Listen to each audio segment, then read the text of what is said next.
안녕하세요. 네, 반갑습니다. 3년 전에 한국 방문해서 같이 말씀 또 배우고 교제할 수 있는 시간을 가졌는데요. 그때는 코로나 기간이라서 거의 없었습니다. 여기. 근데 오늘은 많이 참석하셨네요. 같이 말씀 나누면서 또 하나님의 귀한 은혜를 받을 수 있는 시간이 됐으면 좋겠습니다. 같이 기도하겠습니다. 사랑이 많으신 자비로우시고 거룩하신 아버지 하나님, 참으로 감사를 드립니다. 하나님을 모르고 이 땅에서 소망이 없이 살고 있었던 저들을 불쌍히 여기심으로 하나님의 그 귀하신 보혈로서 구원하시고 또 하나님의 은혜 가운데 살아갈 수 있도록 인도하심에 감사를 드립니다. 또 이 땅에서도 주님을 섬기며 또 복음을 해서 함께 수고하고 또 함께 헌신할 수 있도록 저희들에게 시간과 기회를 허락하심에 참으로 감사를 드립니다. 또 이 시간 하나님의 더 귀한 은혜를 받고 또 구원함을 받은 저희 형제 자매들 또 하나님의 말씀 앞에 모였습니다. 오늘 또 이 시간 더 필요한 말씀으로 채우시고 또 하나님의 선하신 뜻을 발견할 수 있는 더 귀한 시간이 될 수 있도록 주 성령께서 친히 인도하시고 도와주시옵소서. 모든 것 주께 부탁드리며 예수님의 이름으로 감사하며 기도드렸습니다. 아멘. 다 같이 성경 말씀 에베소서 2장을 찾아보겠습니다.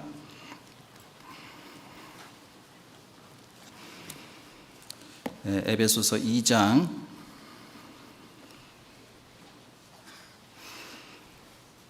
8절부터 9절 말씀 두 구절만 제가 읽도록 하겠습니다. 너희가 그 은혜를 인하여 믿음으로 말미암아 구원을 얻었나니 이것이 너희에게서 난 것이 아니요 하나님의 선물이라. 행위에서 난 것이 아니니 이는 누구든지 자랑치 못하게 함이니라. 잘 아시는 대로 지난 7번에 걸친 그 하계 수양회를 통해서 이번에도 많은 영혼들이 또 말씀을 듣고 또 구원받는 영혼들이 생겨났다고 믿습니다.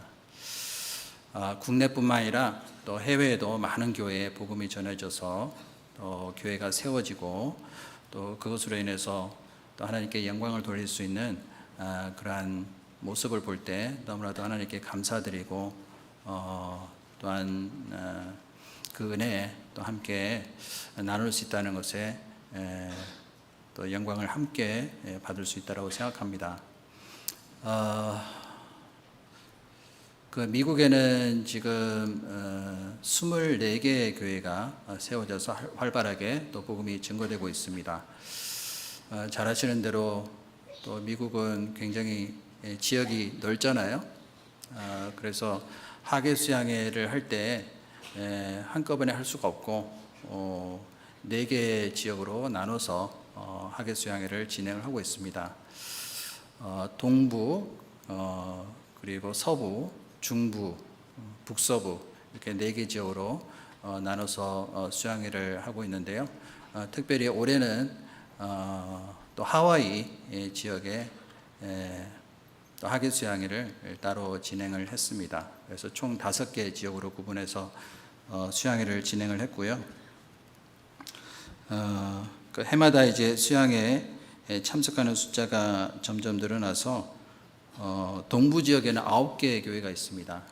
그래서 9개 교회 총 참석 인원이 821명, 서부는 5개 교회 886명, 중부는 6개 교회 167명, 또 북서부는 시애틀 1개 교회에서 62명, 하와이는 85명, 총 2021명이 참석을 했습니다.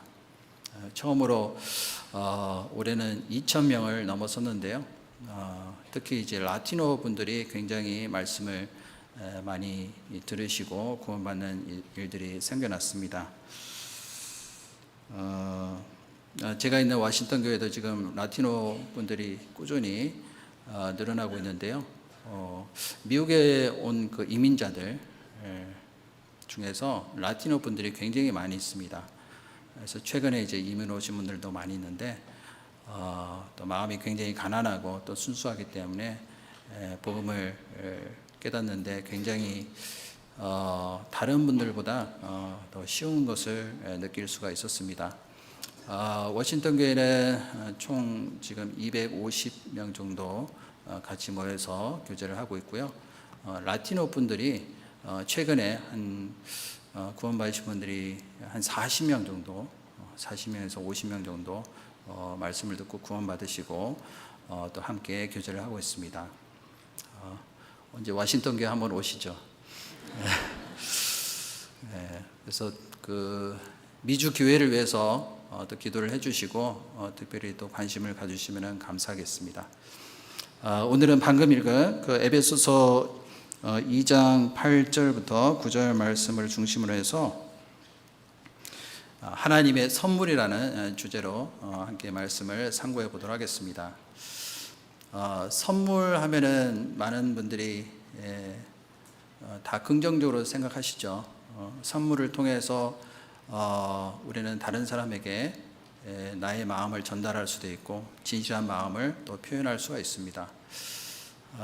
선물을 줄 때도 있고 받을 때도 있는데 여러분들은 줄 때가 좋으세요? 받을 때가 좋으세요? 아무래도 받을 때가 더 좋죠. 근데 어떤 경우에는 줄 때도 굉장히 기쁘고 좋은 것 같습니다. 내가 만약에 정말 소중한 사람한테 선물을 줬는데 그 선물을 받고 기뻐하는 그 모습을 보면은 굉장히 마음이 흐뭇하잖아요. 하나님의 마음도 그런 것 같습니다. 성경에도 보면은 주는 것이 받는 것보다 복되다라는 말씀이 있습니다. 그래서 우리가 살아가는 동안에 선물을 통해서 상대편에게 이제 자기의 마음을 전달하기도 하고 그 선물을 받으면은 이제 마음이 기쁘기 때문에 또 그 선물 때문에 마음이 풀어지고 또한 관계가 회복되는 그런 모습을 볼 수가 있습니다. 특히 이제 해외 선교를 할 때 이제 말이 잘 안 통하잖아요. 언어도 틀리고 문화도 틀리기 때문에 선물을 통해서 상대편의 마음을 좀 열 수 있는 가장 좋은 방법이 선물인 것 같습니다. 저도 이제 해외 선교를 많이 다니면서 그 현지인들에게 선물을 주기도 하고 받기도 많이 했는데요. 그 주로 많이 이제 선물을 주게 되죠. 그런데 전도 집회를 하기 전에 선물을 주게 되면은 선물만 받고 그냥 가버리더라고요. 그래서 대부분 이제 처음에 안 주고 끝날 때 주는 경우가 많이 있습니다. 최근에 이제 제가 다녀온 그 해외 선교는 그 쿠바, 그 까마구이 선교를 6월 10일 날 다녀왔습니다. 쿠바는 잘 아시는 대로 공산국가이기 때문에 굉장히 가난합니다. 제가 이제 현지 목사님에게 들은 얘기인데요. 하루 월급이 15불밖에 안 된다고 합니다. 그러니까 한국 돈으로 하면 한 2만 원 정도밖에 안 되죠. 그래서 그 굉장히 경제적으로도 굉장히 가난하고 또 마음도 굉장히 가난한 것 같습니다. 근데 그 전에는 뭐 그렇게 가난하지는 않았다고 합니다. 원래 이제 쿠바는 스페인의 지배를 굉장히 오랫동안 받았습니다. 한 400년 정도 스페인 지배를 받았고요. 그러다가 이제 1900년대 미국의 그 도움으로 독립을 한 이후에는 좀 경제적으로 좋아졌다고 합니다. 그 이후로 이제 미국에서 많이 도와줬죠. 1960년대까지.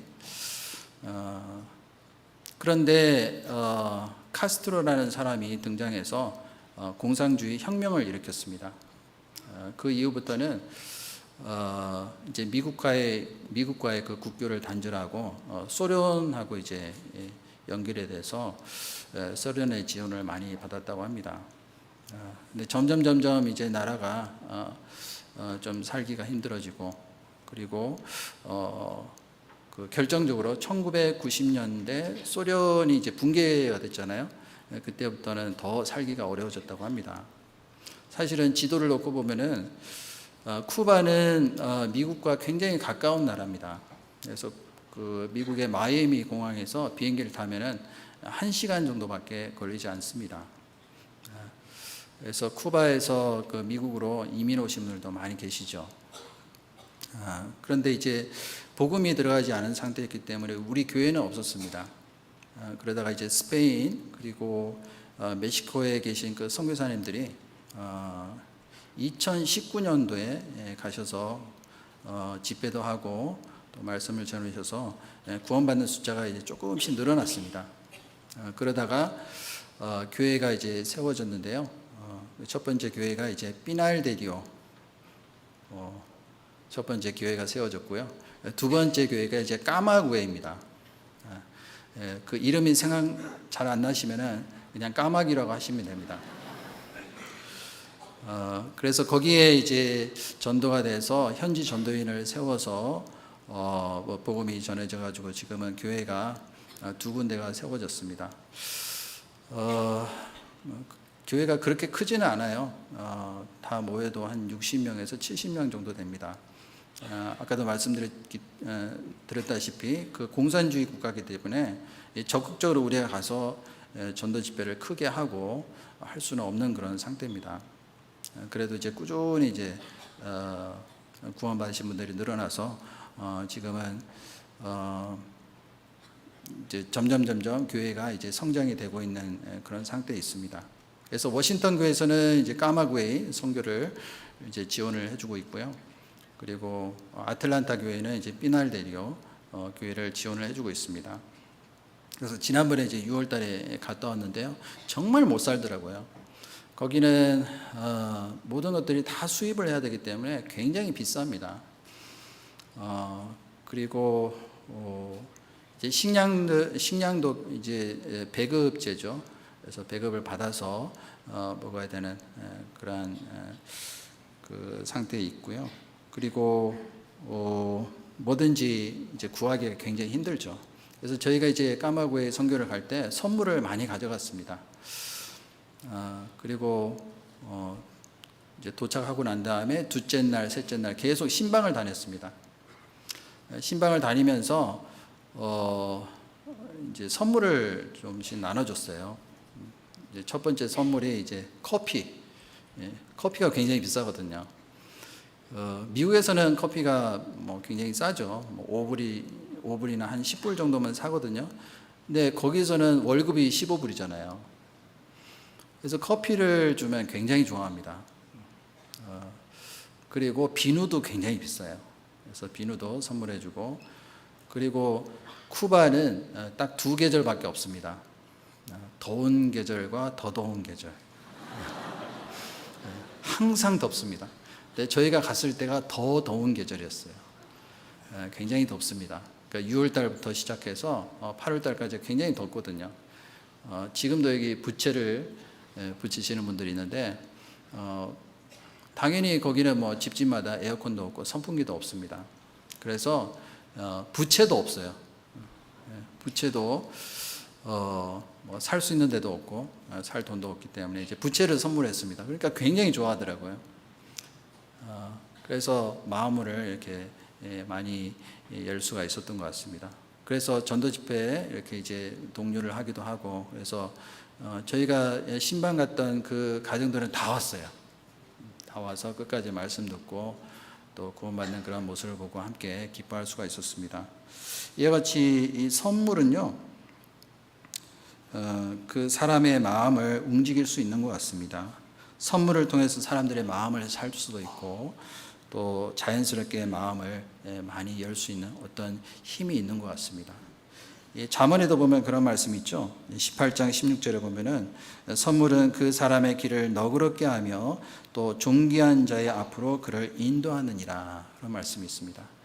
선물은 사람의 마음을 너그럽게 만든다라고 말씀을 하시고 계십니다. 부드럽게 만드는 거죠. 그리고 존귀한 자의 앞으로 그를 인도하느니라 라고 말씀하셨어요. 또 잠언 19장 6절에 보면은 너그러운 사람에게는 은혜를 구하는 자가 많고 선물을 주기를 좋아하는 자에게는 사람마다 친구가 되느니라. 자, 선물을 주기를 좋아하는 자에게는 사람마다 친구가 된다. 예수님도 우리 친구가 되셨잖아요. 그래서 오늘은 하나님께서 우리에게 주신 그 선물이 어떤 종류가 있는지, 그리고 그 선물들의 특징이 무엇인지, 그리고 선물을 받은 사람으로서 어떠한 마음의 자세를 가지고 살아야 될지에 대해서 같이 한번 살펴보도록 하겠습니다. 방금 읽은 2장 8절에 보시면은 너희가 그 은혜를 인하여 믿음으로 말미암아 구원을 얻었나니 이것이 너에게서 난 것이 아니요 뭐라고요? 하나님의 선물이라고 했습니다. 이 선물이라는 것은 거저 주어지는 거잖아요. 하나님의 은혜로 말미암아 주어졌다라고 했습니다. 은혜라는 것은 받을 자격이 없는 사람이 받는 것이죠. 전혀 우리는 구원함을 받을 자격이 없는 사람이었지만은 무조건적인 그 하나님의 사랑과 은혜로 인해서 우리는 구원함을 받았습니다. 그래서 이 선물은 하나님께서 그냥 주셨기 때문에 누구든지 자랑할 수 없다라고 말씀하셨어요. 행위로 된 것이 아니기 때문에 그렇습니다. 하나님께서 우리에게 주신 그 가장 첫 번째 선물이 무엇일까요? 사실은 구원받기 전에도 하나님은 우리에게 많은 선물을 주셨습니다. 이 말씀 잠깐 접어두시고요. 사도행전 17장을 찾아보도록 하겠습니다.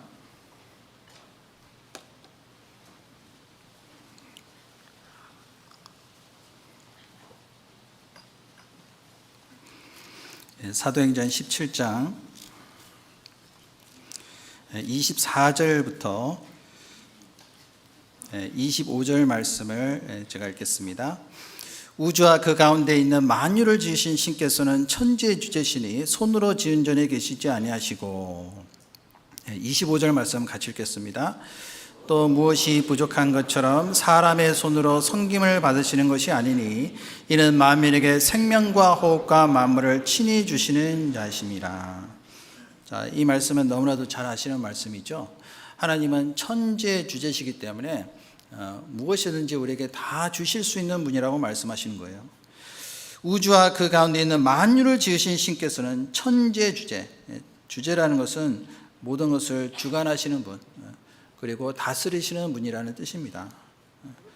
또 손으로 지은 전에 계시지 아니하시고 또 무엇이 부족한 것처럼 사람의 손으로 섬김을 받으시는 것이 아니니, 하나님이 무엇이 부족해서 우리에게 뭐를 달라고 하시겠어요?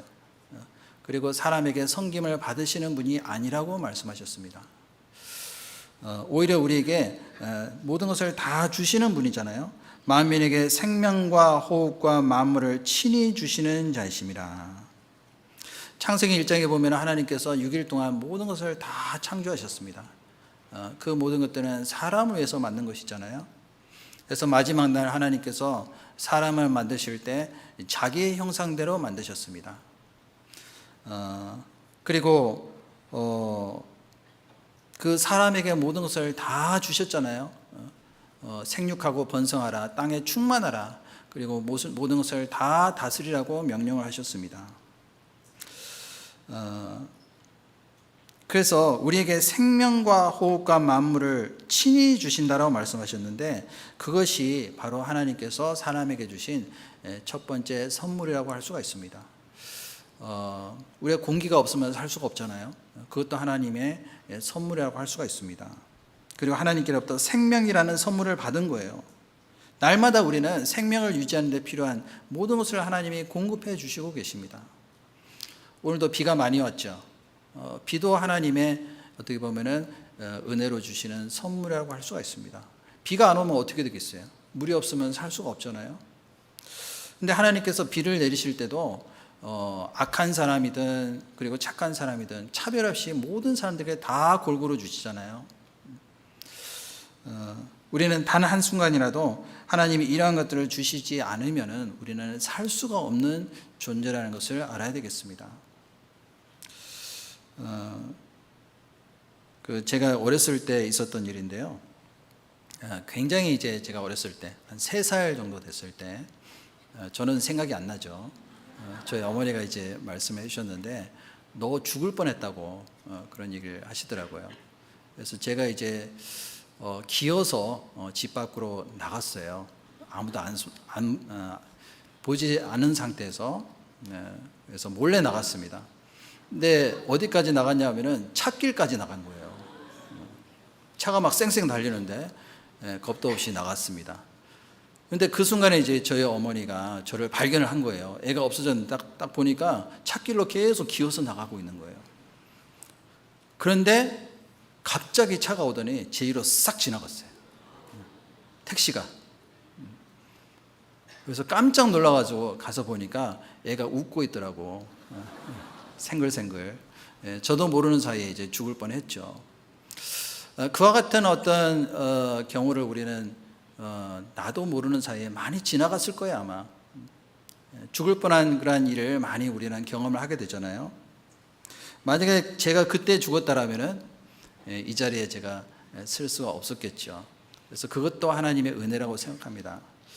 사실은 우리가 살면서 하나님의 은혜를 굉장히 많이 경험을 하고 살고 있는데 우리는 모르고 살고 있는 거예요.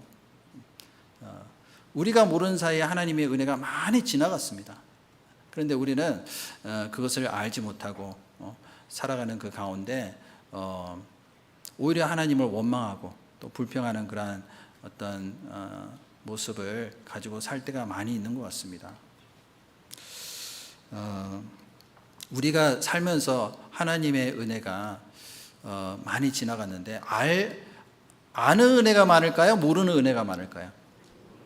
모르는 은혜가 훨씬 더 많을 겁니다.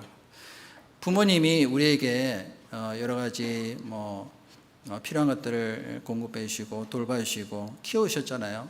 근데 우리는 그 은혜를 다 알지 못하고 살아가는 경우가 많이 있는 것 같습니다. 하나님의 그 은혜도 그와 마찬가지라고 생각합니다. 그리고 무엇보다도 하나님의 자비하심과 은혜가 없으면 우리는 1분 1초도 살 수 없는데 무엇보다도 귀한 선물은 주님을 보내주셨잖아요. 요한복음 3장 16절을 보면 하나님께서 이처럼 사랑하사 독생자를 주셨으니 이는 저를 믿는 자마다 멸망치 않고 영생을 얻게 하려 하심이라.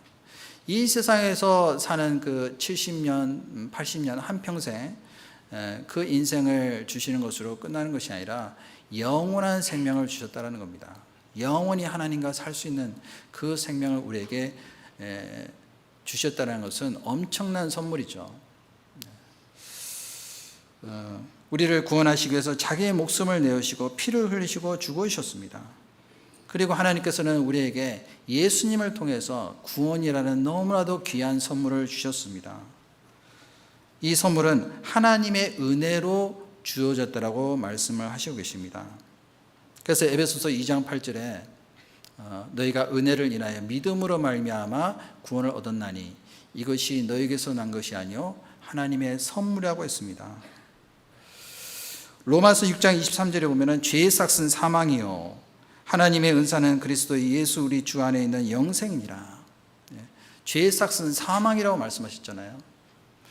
하나님의 말씀에 불순종함으로 인해서 첫 번째 사람 그 아담이 결국에는 하나님과의 관계가 단절이 되어버렸고 그리고 허물과 그 죄로 인해서 죽고 말았습니다. 그런데 하나님께서 그 영혼을 불쌍히 여기심으로 구원해 주시기 위해서 예수님을 이 땅에 보내주신 겁니다. 그래서 하나님의 은사는 그리스도 예수 우리 주 안에 있는 영생이니라. 하나님의 은사라고 되어 있는데요. 그 은사가 바로 선물입니다. 그리스도 예수 우리 주 안에 있는 영생이라고 말씀하셨어요. 예수님을 통해서 우리에게 주신 그 선물.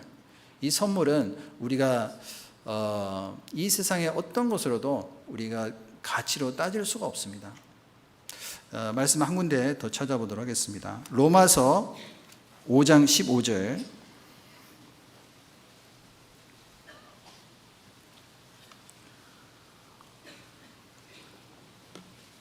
로마서 5장 15절 말씀. 제가 읽도록 하겠습니다. 그러나 이 은사는 그 범죄와 같지 아니하니 곧 한 사람의 범죄를 인하여 많은 사람이 죽었은즉 더욱 하나님의 은혜와 또한 한 사람 예수 그리스도의 은혜로 말미암아 선물이 많은 사람에게 넘쳤으리라. 자, 여기도 보면은 이 은사라고 돼 있죠. 이 은사가 뭘까요? 영어에서 보면은 free gift라고 기록이 되어 있습니다. 이 은사는 그 범죄와 같지 아니하니 곧 한 사람의 범죄, 누구의 범죄일까요? 아담의 범죄죠. 아담 한 사람의 범죄로 인해서 많은 사람이 죽었다라고 말씀하셨어요. 우리는 하나님 앞에서 죄인으로서 살다가 결국에는 영원한 심판을 받아 마땅한 그러한 운명에 처해져 있었는데, 하나님의 은혜로, 하나님의 은혜와 또는 한 사람 예수 그리스도의 은혜로 말미암아 선물이 많은 사람에게 넘쳤으리라.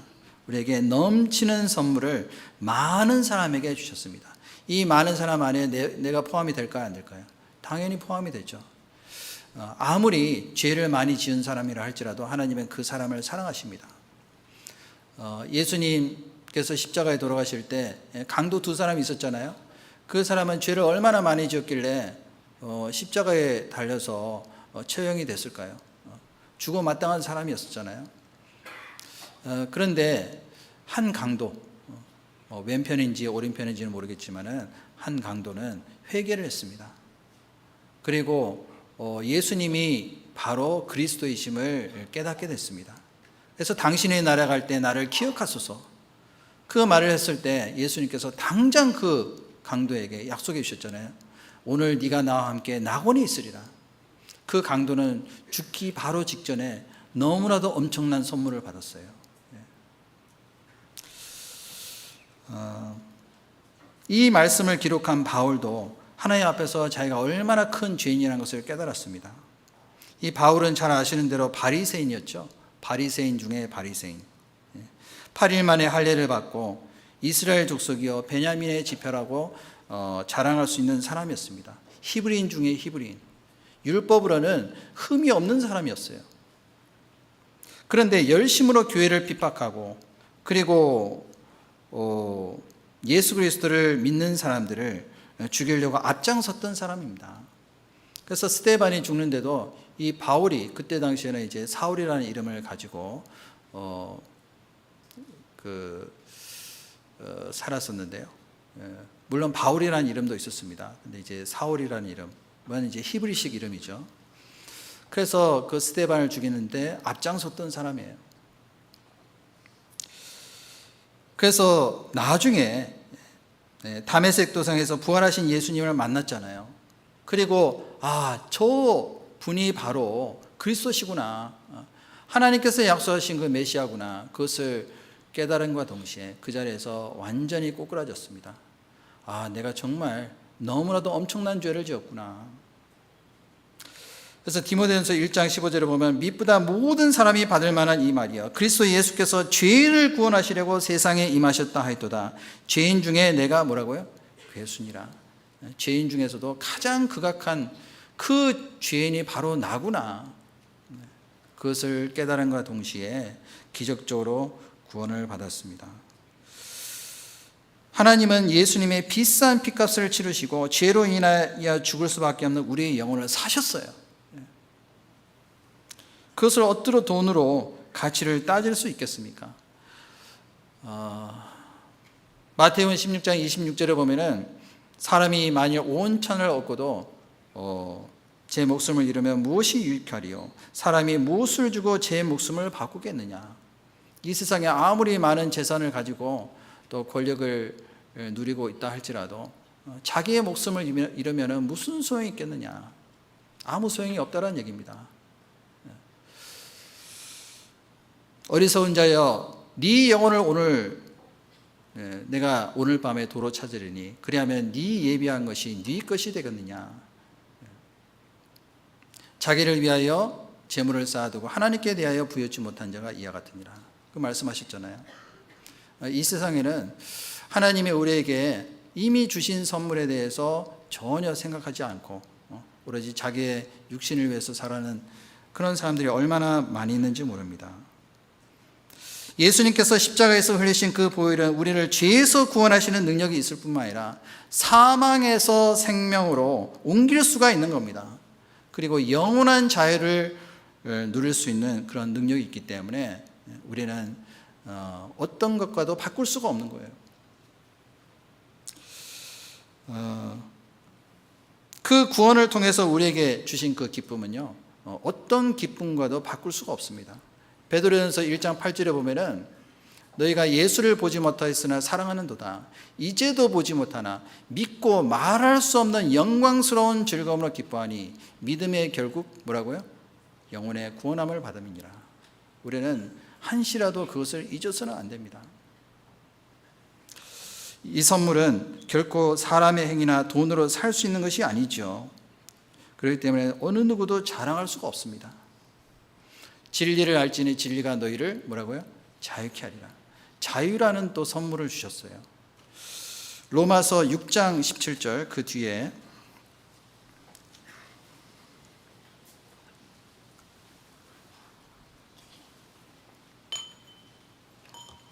로마서 6장 17절부터 18절까지 제가 읽겠습니다. 하나님께 감사하리로다. 너희가 본래 죄의 종이더니 너에게 전하여 준 바 교훈의 본을 마음으로 순종하여. 18절은 같이 읽겠습니다. 죄에게서 해방되어 의에게 종이 되었느니라. 자, 구원받기 전에 우리는 죄의 종이었잖아요. 마귀의 종으로서 마귀가 시키는 대로 살았습니다. 그 자유가 아니면은 죽음을 달라는 그런 말이 있죠. 어떤 사람은 자유를 얻기 위해서 죽기를 각오하는 사람들이 있습니다. 원래 미국이라는 나라도요, 그 영국에서의 그 속박을 피해서 자유를 갈망하는 그런 마음으로 온 그 사람들이 세운 나라가 바로 미국입니다. 그래서 필라델피아 주에 가보면은 이 독립기념관이 있는데요, 그 안에 자유의 종이라는 것이 있어요. 리버티 벨이라고 1752년에 제작을 했는데요, 지금도 보존을 하고 있습니다. 그 종에 이제 새겨진 그 성경 구절이 있는데요, 레위기 25장 10절이 있습니다. 이 땅의 모든 거민들에게 자유를 공표하라, 그런 말씀이 새겨져 있어요. 그만큼 이제 자유를 갈망하는 마음으로 그 미국 땅에 왔고 자유를 쟁취하는 그러한 과정을 볼 수가 있습니다. 뉴욕에다 가보면 뭐가 있죠? 자유의 여신상, 93m 정도 됩니다. 그것이 이제 뭐 미국을 상징한다고 그러잖아요. 지금도 북한에서는 자유를 얻기 위해서 목숨을 걸고 탈출을 시도하는 사람들이 많이 있습니다. 저도 많이 만나봤거든요. 그런데 이 세상에서 누리는 자유는 잠시 잠깐입니다. 진정한 자유는 주님만이 주실 수가 있는 거예요. 그래서 17절에 보면은 하나님께 감사하리로다. 너희가 본래 죄의 종이더니 너에게 전하여 준 바 교훈의 본을 마음으로 순종하여. 우리는 죄의 종이 되었다가 자유를 받았기 때문에 이제는 더 이상 그 죄의 종으로서 살아갈 수가 없습니다. 주인이 바뀌었잖아요. 그래서 이제는 교훈의 본을 마음으로 순종하여 하나님의 말씀에 순종하는 의의 종이 우리가 스스로 됐잖아요. 예수님은 죽기를 무서함으로 일생에 매여 종노릇하는 모든 사람들을 놓아주고 자유케 하시기 위해서 우리를 구원하신 겁니다. 그리고 더 이상 죄와 마귀와 그 사망의 권세에 의해서 얽매여서 사는 그 굴레, 거기서 벗어나서 이제는 해방이 되어 진정한 자유와 안식과 평안을 누리게끔 하기 위해서 우리를 구원하신 겁니다. 마태복음 11장 28절에도 보면은 수고하고 무거운 짐진 자들아 다 내게로 오라. 내가 너희를 쉬게 하리라. 나는 마음이 온유하고 겸손하니 나의 멍에를 메고 내게 배우라. 그리하면 너희 마음이 쉼을 얻으리니 나의 멍에는 쉽고 내 짐은 가벼우니라. 그 말씀하셨잖아요. 비록 구원받은 이후에도 사실은 이 인생이 굉장히 고달프죠. 고난의 연속입니다. 그러나 이제는 하나님의 종으로서 복음을 전하는 그 일을 위해서 우리가 고난을 받기를 스스로 우리가 자취했잖아요. 스스로 원하는 겁니다. 그러한 선물을 받은 사람은 이 세상의 어떠한 죽음도 두렵지가 않습니다. 그래서 구원받은 사람의 특징은 뭐냐면은 죽음이 두렵지 않아요. 오늘 죽으면 천국 가잖아요. 그렇기 때문에 이 진리를 통해서 우리에게 주시는 그 진정한 영적 자유, 이것은 무엇으로도 바꿀 수가 없는 겁니다. 그리고 우리에게 또 다른 선물을 주셨습니다. 사도행전 2장을 찾아보겠습니다. 사도행전 2장 38절.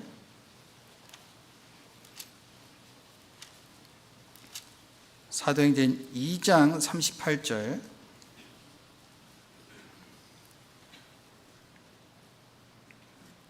찾으셨으면 같이 읽겠습니다. 베드로가 가로되 너희가 회개하여 각각 예수 그리스도의 이름으로 세례를 받고 죄 사함을 얻으라. 그리하면 성령을 선물로 받으리니. 자, 여기 보면은 베드로가 말씀을 증거할 때 3,000명씩 5,000명씩 구원을 받는 그런 역사가 일어났습니다. 처음에는 이제 120명의 성도들이 모여서 예루살렘에서 기도를 하는 그 가운데 성령이 임해서 성령의 권능을 받고 담대히 말씀을 증거했습니다. 그리고 베드로가 말씀을 증거하는 그 내용이 이제 기록이 되어 있는데요. 38절에 보면은 베드로가 가로되 너희가 회개하여 각각 예수 그리스도의 이름으로 세례를 받고 죄 사함을 얻으라. 그리하면은 뭐를 주신다고요? 성령을 선물로 주시리니. 근데 많은 사람들이 이 말씀을 좀 오해하는 경우가 있습니다. 회개하여 각각 예수 그리스도의 이름으로 세례를 받고 죄 사함을 얻기 전에 그러면 세례를 먼저 받아야 되느냐? 그런 말 뜻은 아니고요. 이 뜻은 예수 그리스도의 이름으로 세례를 받으라는 뜻은 예수 그리스도의 죽으심과 부활하심을 근거로 해서 죄 사함을 받은 사람을 가리키고 있는 겁니다. 그 세례라는 그 뜻은 예수님의 죽으심이잖아요. 죽으심과 부활하심을 우리가 많은 사람들에게 또 하나님 앞에서 자기의 신앙 고백을 하는 것이 바로 침례식입니다. 침례식은 구원받은 사람만이 할 수가 있어요. 근데 여기서는 침례식을 가리키는 것이 아니라 침례의 본래 목적에 대해서 말씀을 하시는 겁니다. 의미에 대해서 말씀하시는 거예요. 그래서 너희가 회개하여, 이 회개라는 것은 헬라어로 메타노에로라고 합니다. 메타노에오. 뜻은 뭐냐면 마음과 생각을 바꾸어 방향을 전환하다, 그런 의미를 가지고 있습니다. 사람이 구원을 받으려면 자기가 가지고 있는 잘못된 생각과 잘못된 그 마음을 버려야 되잖아요. 그래서 하나님께로 방향을 전환하는 것이 바로 회개입니다. 많은 사람들이 잘못 생각하는 것이 회개는 뭐 날마다 짓는 죄에 대해서 하나님 앞에서 자백하는 것을 회개라고 생각하는데, 여기서는 그러한 회개가 아니라 그 생각을 전환하는 것, 잘못된 어떤 믿음을 가지고 있었다라면 그것을 다 버리고 주님께로 자기의 마음을 돌이키는 것이 바로 회개라고 할 수가 있습니다. 그래서 여기 보면은 예수 그리스도의 이름으로 세례를 받고 죄 사함을 얻으라. 그리하면은 뭐라고요? 성령을 선물로 받으리니. 사실은 이것은 동시에 이루어지는 거예요. 동시에. 죄 사함을 받을 때 우리는 성령을 선물로 받았습니다. 구원받는 것도 하나님이 값없이 주시는 선물이고, 성령을 받는 것도 거저 주시는 하나님의 선물이라고 할 수가 있습니다. 잘 아시는 말씀 있죠? 에베소서 1장 13절부터 14절에 보시면은 그 안에서 너희도 진리의 말씀 곧 구원의 복음을 듣고 그 안에서 믿어 약속의 성령으로 인치심을 받았으니 이는 너의 기업의 보증이 되사 그 얻으신 것을 구속하시고 그 영광을 찬미하게 하려 하심이라. 그 말씀 있잖아요. 그래서 보증으로 우리에게 성령을 주신 거예요. 성령이 우리의 구원을 보증하십니다. 하나님이 우리에게 주신 그 복음과 그 복음을 믿을 때 성령과 그 권능은 하나님께서 우리에게 거저 주시는 거예요. 성령을 받았는지 안 받았는지 몰랐다 할지라도 하나님 우리에게 성령을 주신 겁니다. 원래 성령은 아까도 말씀드렸듯이 오순절날 120명의 성도들에게 일시에 강림했지만은 그 외에 개개인적으로 그 영혼이 진리의 말씀인 구원의 복음을 듣고 믿을 때 성령이 오십니다. 듣고 믿을 때. 각 사람이 복음을 듣고 믿음으로 죄 사함을 얻을 때 그 사람 안에 성령이 오신 겁니다. 그래서 로마서 8장 9절에 보면은 만일 너희 속에 하나님의 영이 거하시면 너희가 육신에 있지 아니하고 영에 있나니 누구든지 그리스도의 영이 없으면 뭐라고요? 그리스도의 사람이 아니라고 했어요. 성령을 다른 말로 그리스도의 영이라고 하죠. 또 요한복음 14장에도 보면은 보혜사라고도 설명을 하고 있습니다. 우리를 보호하시고 은혜를 주시고 또 가르치시는 그 영, 그것이 바로 성령입니다. 그 약속의 성령을 한 번 인치심을 받은 사람은 구원을 절대로 잃어버릴 염려가 없어요. 하나님이 지켜주십니다. 그리고 성령이 오신 이후에는 성령의 인도함을 받는 삶이 시작이 되는 거예요. 그래서 로마서 8장 14절에 보면은 무릇 하나님이 영으로 인도함을 받는 그들은 뭐라고요? 하나님의 아들이라. 성령의 인도하심을 받는 삶을 우리가 살 수가 있는 겁니다. 그전에는 우리가 육신의 소욕, 그리고 자기의 욕심을 따라 살았지만은 성령이 오신 이후에는 이제 성령의 소욕이라는 것이 생겼어요. 그래서 이 두 가지 마음이 계속 이제 갈등을 일으키고 싸우게 됩니다. 그래서 육신의 소욕이 크면은 클수록 성령의 소욕이 작아지는 거예요. 그러면 질 수밖에 없겠죠. 그래서 성령의 소욕, 성령이 충만한 사람은 자기의 모든 욕심과 또 육신의 소욕을 이길 수가 있습니다. 이 컵에 뭐가 있죠? 물이 있잖아요. 근데 여기 이 컵에다가 맛있는 커피를 가득 채우고 싶어요. 충만히. 그럼 어떻게 해야 될까요? 여기 있는 물을 다 버려야 됩니다. 아니면 다 마시든지. 그래야지만이 커피로 충만히 채울 수 있듯이 우리 속에 있는 육신의 소욕이 가득 찬 사람은 절대로 성령의 충만함을 받을 수가 없습니다. 그것을 비워야지만이 성령의 충만함을 받을 수가 있습니다. 그래서 하나님의 은혜를 깨닫고 구원받은 사람은 자기 안에 성령님이 계신 줄도 믿어야 됩니다.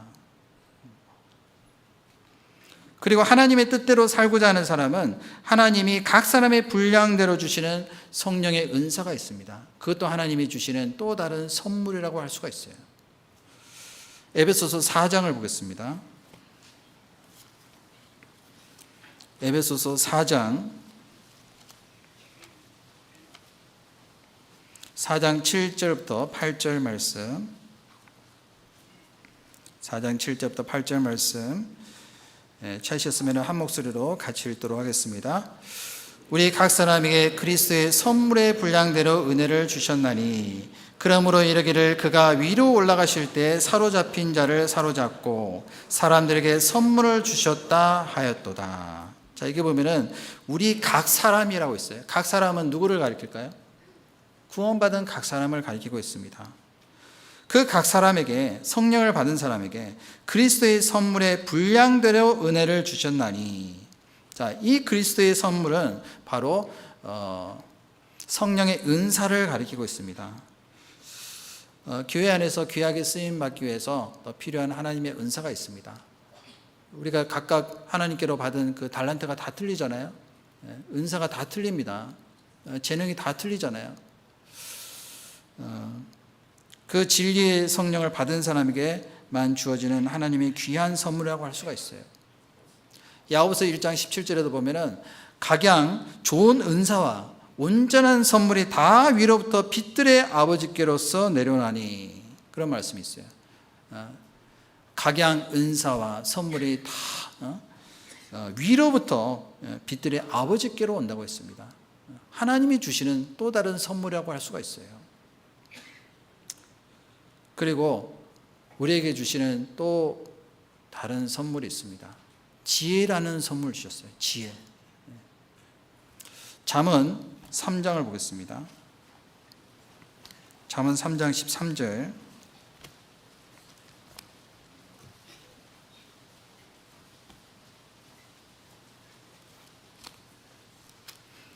네, 3장 13절부터 15절 말씀 제가 읽겠습니다.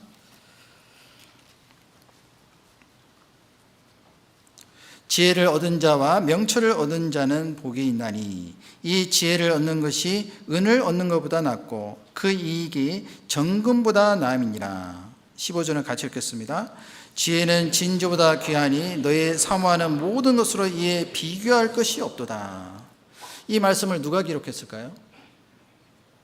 솔로몬이 기록을 했습니다. 이 말씀을 기록한 솔로몬은 하나님께서 주신 그 지혜로 충만한 사람이었어요. 솔로몬은 왕이 된 이후에 하나님께 일천 번제를 드리고 기도를 했는데 하나님께 첫 번째로 구한 것이 바로 지혜였습니다. 그래서 어린 나이에 비록 왕이 됐지만 솔로몬은 하나님께서 주시는 지혜로 나라를 잘 다스릴 수 있었습니다. 그리고 이제 잠언을 기록하고 또 전도서를 기록했잖아요. 아가서도 기록하고 그 지혜로서 말씀을 기록할 수가 있었습니다. 그래서 열왕기상 10장에 보면은 스바 여왕이 솔로몬의 지혜를 듣기 위해서 이디오피아에서 예루살렘까지 그 먼 거리를 마다하지 않고 막대한 시간과 경비를 투자해서 왔잖아요. 이디오피아에서 예루살렘까지 거리가 무려 1500마일 됩니다. 1500마일.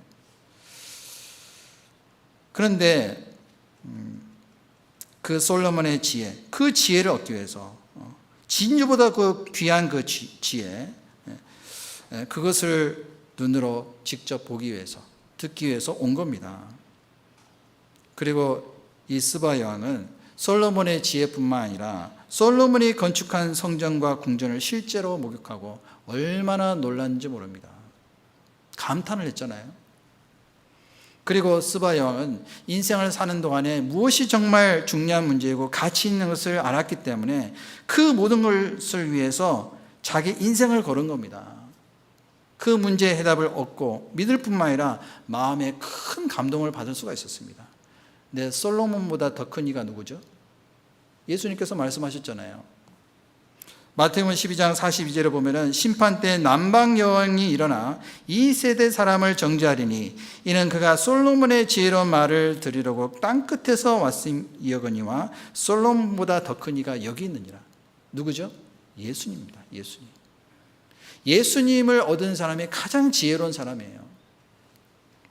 솔로몬보다 더 큰 분이 이 땅에 오셨는데 그런데 사람들이 그 예수님을 알아보지 못했습니다. 예수님 배척하고 멸시했잖아요. 왜냐하면 예수님이 주시고자 하는 그 진리, 그 지혜가 얼마나 귀중한지를 몰랐기 때문이었습니다. 그래서 요한복음 5장 39절에 잘 하시는 말씀 있죠. 내가 성경에서 영생을 얻는 줄 생각하고 이 성경을 상고하거니와 이 성경이 곧 내게 대하여 증거하는 것이로다.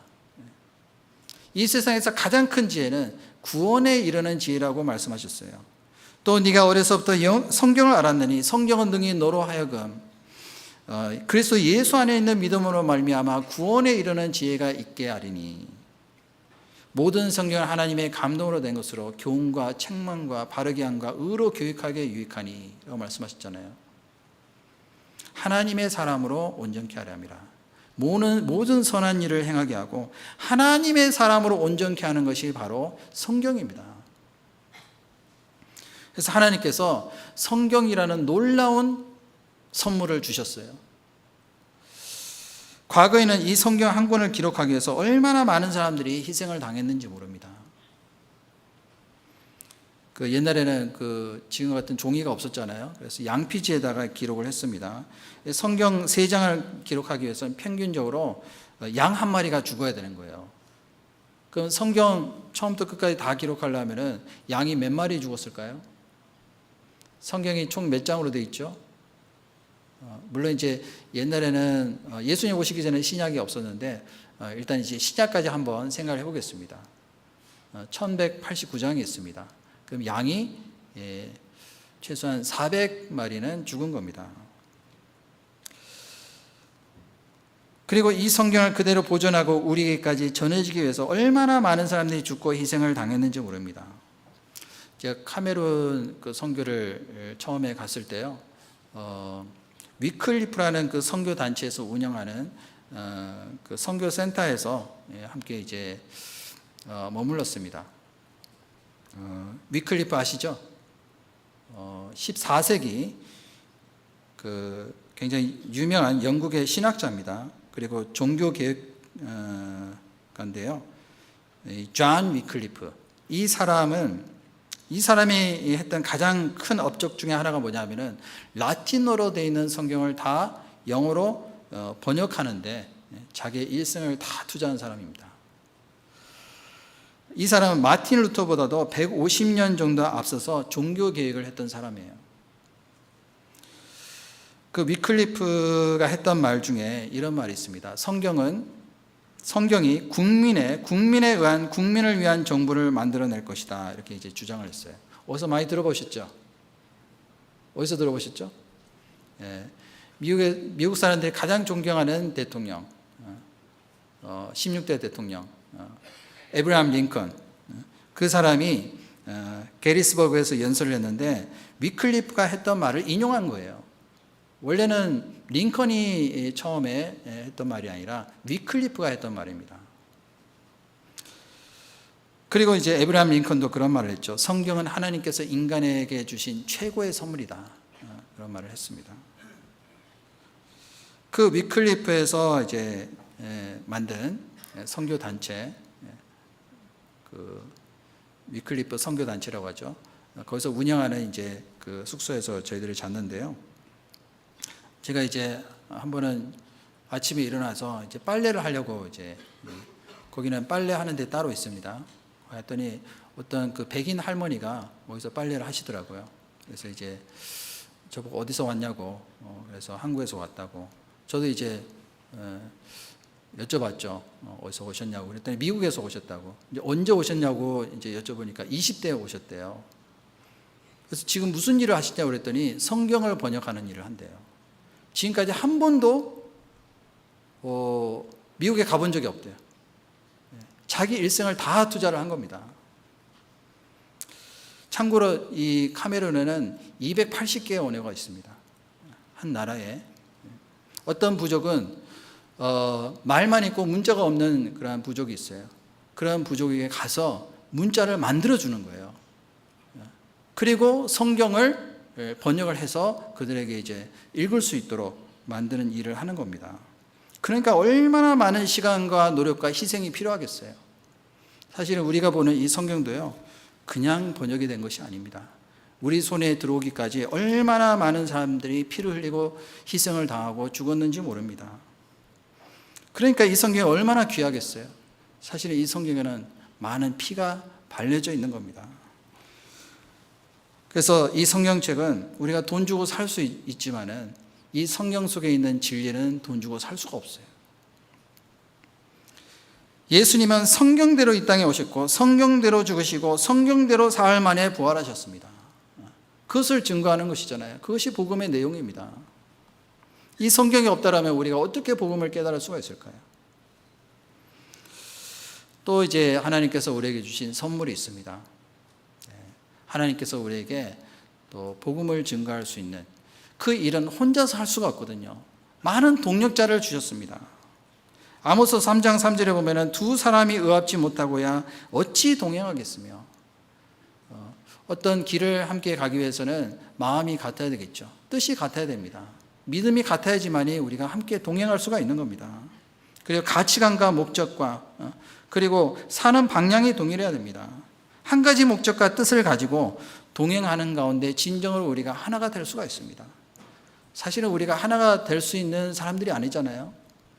성격도 틀리고 또 자라온 환경도 틀리고 또 배경도 틀리고 또 출신도 다 틀리잖아요. 그럼에도 불구하고 우리가 하나 될 수 있는 이유는 바로 믿음 때문에 그렇습니다. 그래서 에베소서 4장 3절에 보면은 평안에 매는 줄로 성령의 하나 되게 하신 것을 힘써 지키라. 왜 힘써 지키라고 했을까요? 하나님께서 하나 되게 하셨는데 그 하나 되게 하는 것을 방해하는 것이 바로 마귀의 목적이거든요. 그래서 우리는 오로지 그리스도를 믿는 믿음과 복음으로 하나가 될 수가 있습니다.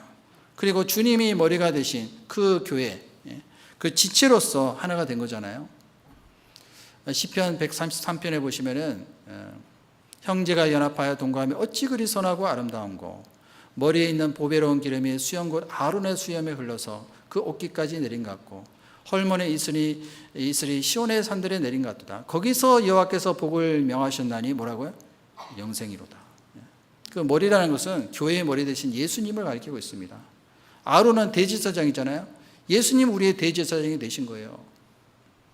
중보자가 되셔서 우리를 대신해서 자기를 바치셨잖아요. 머리에 있는 보배로운 기름이 뭐죠? 바로 성령입니다. 성령. 성령으로 하나가 된 거예요. 그래서 한 피바다 한 몸이라는 그 성도들은 전 세계에 흩어져서 살고 있지만은 우리는 그리스도 안에서 하나라는 겁니다. 교회도 하나님이 주신 선물이에요. 교회 안에서 우리가 함께 연합해서 동거하는 가운데 열심으로 우리가 하나님의 동력자로서 복음을 전할 수 있다는 것, 이것도 하나님이 주신 놀라운 선물입니다. 고린도전서 3장 5절을 보겠습니다. 고린도전서 3장 5절.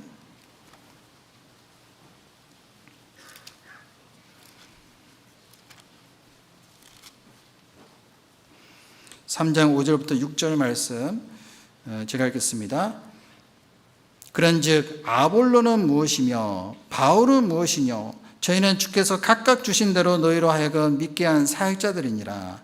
나는 심었고 아볼로는 물을 주었으되 오직 하나님은 자라나게 하셨나니 그런즉 심는 이나 물 주는 이는 아무것도 아니로되 오직 자라나게 하시는 하나님뿐이니라. 9절 같이 읽겠습니다. 우리는 하나님의 동력자들이요 너희는 하나님의 밭이요 하나님의 집이니라.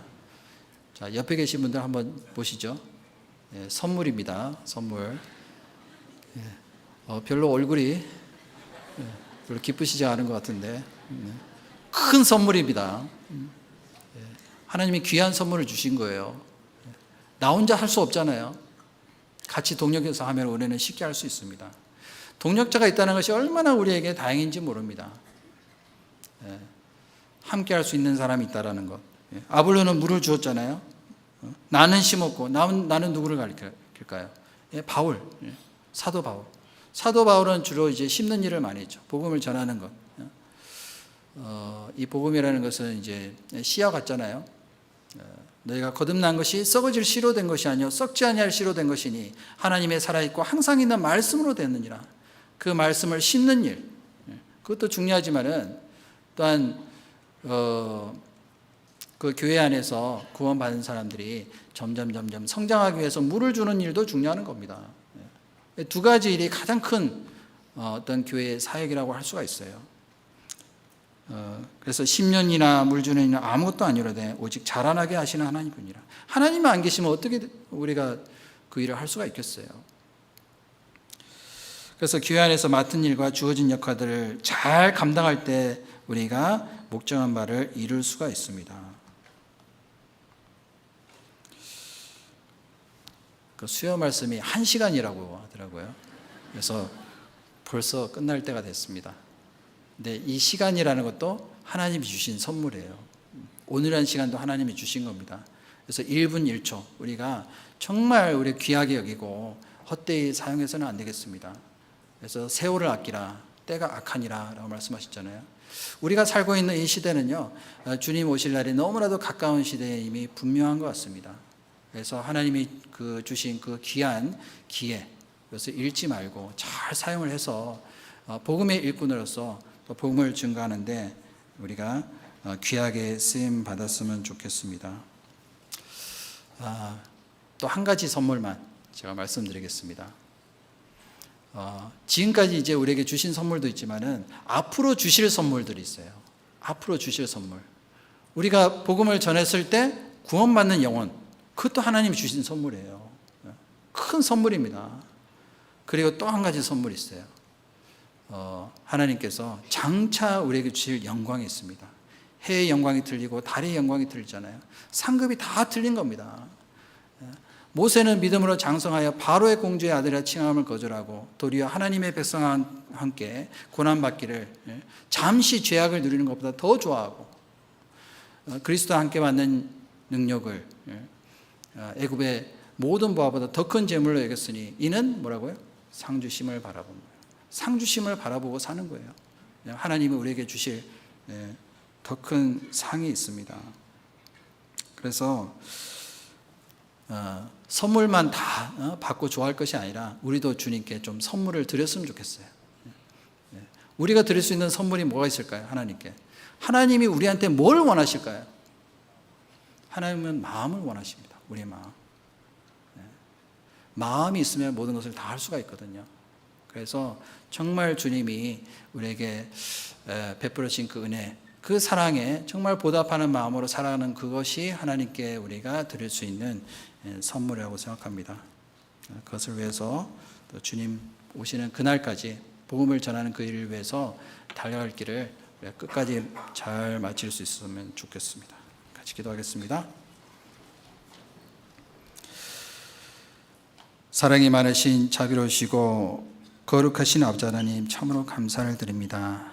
영원히 멸망받아 마땅한 이 더러운 죄를 위해서 십자가에서 그 귀한 보혈을 흘리시고 저희들을 값없이 의롭다 하시고 또 영원한 천국에 들어갈 수 있는 귀한 소망을 허락하심에 참으로 감사를 드립니다. 우리가 이 세상에 사는 동안에 그 은혜에 조금이라도 보답하는 그 삶을 살기를 간절히 원합니다. 아직까지 너무나도 부족하고 연약한 부분들이 많이 있습니다. 성령을 통해서 주시는 그 권능을 힘입어서 많은 사람들에게 복음을 전하는데 귀하게 쓰임받을 수 있도록 풍성한 지혜와 능력으로서 채우시기를 간절히 원합니다. 우리 삶을 통해서 우리 주님께서만 영광을 받으시고 하나님의 선한 뜻만이 나타나기를 간절히 원합니다. 모든 것 주께 부탁드리며 예수님의 이름으로 감사하며 기도드렸습니다. 아멘.